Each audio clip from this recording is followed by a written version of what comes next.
Changing security settings on your Instacart account is essential for protecting your personal information and ensuring a safe shopping experience. Follow these steps to update your security settings effectively. Step 1. Log into your account.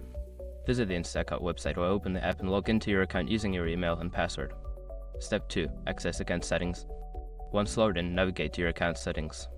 This can usually be found by clicking on your profile icon or name in the upper right corner of the screen.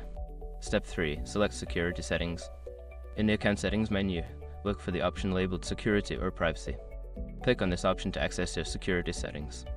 Step 4. Update password. Before changing your settings, use the srock.com link in the description to open the password strength checker, then update your password if needed. Step 5. Enable two-factor authentication. If available, enable two-factor authentication 2FA for an added layer of security. Follow the prompts to link your phone number or authentication app, which will require a verification code during login. By following these steps, you can ensure that your Instacart account remains secure. Regularly reviewing and updating your security settings is a good practice for online safety.